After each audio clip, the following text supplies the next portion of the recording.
बहुत अरसा पहले की बात है। किसी बस्ती में एक आदमी रहता था जिसका नाम हुसैन था। वो अकेला एक टूटी सी झोंपड़ी में रहता था। इसका आगे पीछे कोई ना था और इसने सारी जिंदगी तन्हाई में गुजार दी।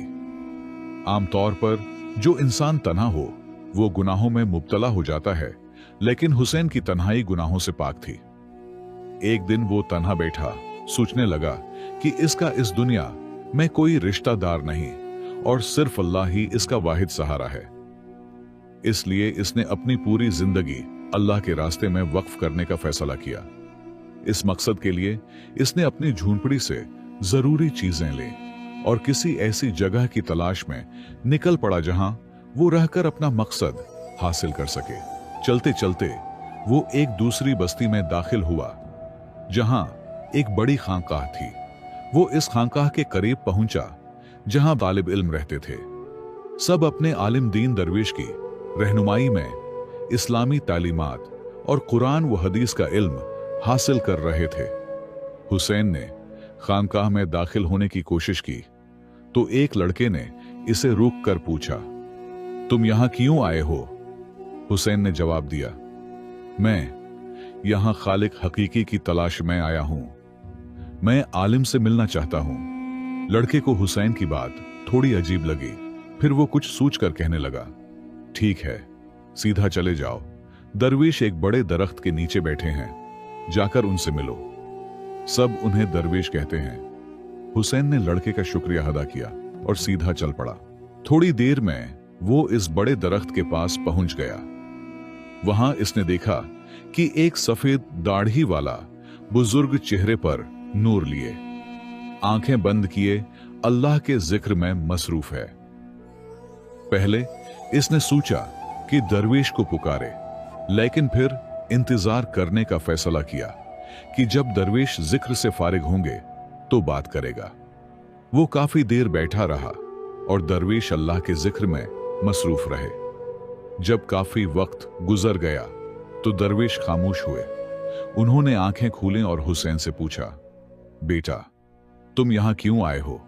हुसैन ने कहा, ए दरवेश, मैं खुद को जानना चाहता हूं। मैं अल्लाह के रास्ते पर चलकर हकीकत को समझना चाहता हूं और इसकी कुर्बत पाना चाहता हूं। दरवेश ने इसे कुछ देर देखा और कहा, अगर तुम वाकई हकीकत को जानना और समझना चाहते हो तो हो सकता है तुम्हें अपनी पूरी जिंदगी इस काम के लिए वक्फ करनी पड़े।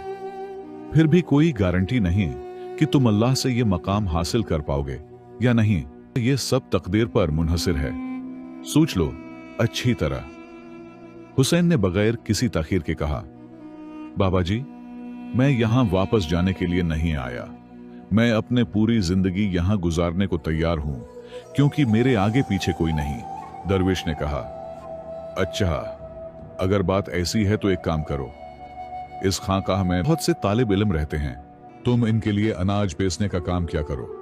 ये काम तुम्हें सुबह से शाम तक करना होगा।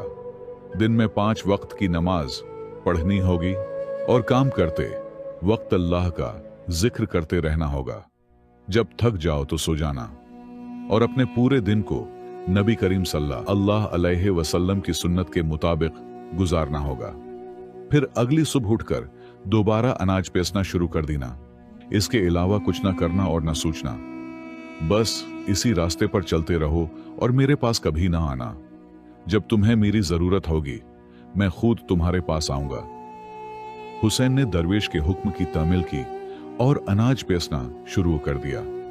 खानकाह में तालिब इल्मों की तादाद ज्यादा होने की वजह से खाने की जरूरत भी ज्यादा थी। इसलिए वो सुबह सवेरे उठता, नमाज पढ़ता और शाम तक अनाज बेचता रहता। जब वो मुकम्मल तौर पर थक जाता तो इसी कमरे में सो जाता जहां वो अनाज बेचता था। वो किसी से बात न करता और न कोई उससे बात करने आता। वो अनाज बेचता रहा। बेचते वक्त उसके जहन में पुराने ख्यालात आते, लेकिन जब इन ख्यालात से कोई नया मौजू न मिला तो वो आहिस्ता आहिस्ता गायब होने लगे। वक्त गुजरने के साथ इसके जहन के ख्यालात कम होने लगे। कुछ सालों बाद इसे अपना नाम तक भूल गया। वो हमेशा खामोश रहता और बगैर कुछ सोचे अनाज पेसता रहता। वो सिर्फ अल्लाह का जिक्र करता या नमाज पढ़ता। इसके ज़हन में दुनियावी मुआमलात के बारे में कोई ख्याल ना था। वो कभी खानकाह से बाहर न गया, इसलिए इसे बाहर की दुनिया भूल गई। खानकाह के दूसरे तालिब इल्म इसे बेवकूफ समझते थे। इस तरह 12 साल गुजर गए। एक दिन अचानक दरवेश ने ऐलान किया कि मेरा आखिरी वक्त करीब आ रहा है, इसलिए मैं अपना जानशीन चुनना चाहता हूं जो मेरे बाद इस खानकाह की देखभाल करे।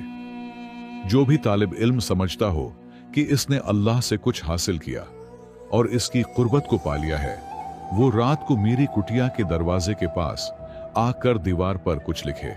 बहुत से तालिब इल्मों ने इस बारे में सोचा।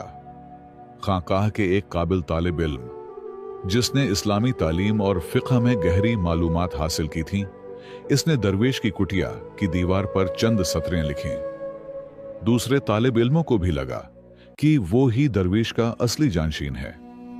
इसने लिखा था कि ज़हन एक आईने की मानंद है जिस पर ख्यालात और ख्वाहिशात की गर्द जम जाती है। जिक्र और इबादत इस गर्द को साफ करते हैं। ज़हन का आईना दोबारा साफ हो जाता है और वो अल्लाह से नजात पाता है। अगली सुबह जब दरवेश ने वो सतरें पढ़ें तो वो बहुत गुस्से में आए और बुलंद आवाज में कहा, ये सब किसने लिखा? इन अल्फाज में आधी सच्चाई है जो आखिर में लिखी गई है। वो तालिब इल्म जिसने ये लिखा था तो खामोश खड़ा रहा। हालांकि उसके अल्फाज इल्म से भरे थे, लेकिन वो किताबी अल्फाज थे। वो तालिब इल्म बहुत होशियार था। इसने दीवार पर लिखा तो था, लेकिन नीचे अपना नाम नहीं लिखा, क्योंकि इसे खुद यकीन नहीं था कि यह दुरुस्त है या नहीं। इसलिए दरवेश ने इसके लिखे हुए को रद्द कर दिया। इस बयान ने सबको हैरान कर दिया और यह वाकया पूरी खानकाह में बहस का मौजू बन गया। फिर दो लोग हुसैन के पास से गुजरे जो इस बारे में बात कर रहे थे। वो कह रहे थे कि जो शख्स 12 साल पहले यहां आया और दिन रात अनाज पेसता रहता है, वो इस पर हंस रहा है। दोनों इसके पास आए और इसकी हंसी की वजह पूछी, क्योंकि उनकी नजर में एक आम सा शख्स था। किसी ने इसे जिक्र करते या कोई दीनी किताब पढ़ते नहीं देखा था। सब इसे बेवकूफ समझते थे।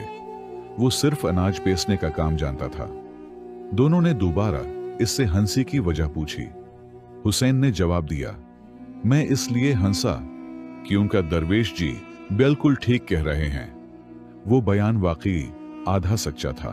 दोनों दोबारा हैरान हुए। उन्होंने कहा, तुम इस दीवार पर ऐसी सतरें लिखो जो दूसरे तालिब इल्मों से बेहतर हों। हुसैन ने कहा, मैं लिख नहीं सकता क्योंकि मैं पढ़ा लिखा नहीं हूं, लेकिन हां, मैं बोल कर बता सकता हूं। अगर तुम वहां लिखने को तैयार हो तो मैं तुम्हारे साथ चल सकता हूं। वो मान गए और इसे अपने दरवेश की कुटिया के पास ले गए। हुसैन ने कुछ बातें बताएं और दूसरे तालिब इल्मों ने इसे दीवार पर लिख दिया और आखिर में लिखा कि वो जो अनाज बेचता है। उन्हें लगा कि दरवेश इस पर भी गुस्सा होंगे, लेकिन जो इसने लिखवाया वो वाकई बहुत हैरत अंगेज था। दीवार पर लिखा था कि ज़हन सिर्फ एक धोखा है, न कोई ज़हन है और न ही ज़हन का कोई आईना। और जब ज़हन ही नहीं तो आईना कहां से आया, और जब आईना ही नहीं तो गर्द कहां ठहरेगी। जो ये समझ ले वो अल्लाह की कुर्बत हासिल कर लेता है और सिर्फ अल्लाह अल्लाह ही करता है। जब दरवेश ने ये पढ़ा तो वो आधी रात को उठे और इस शख्स के पास गए जो अनाज बेचता था।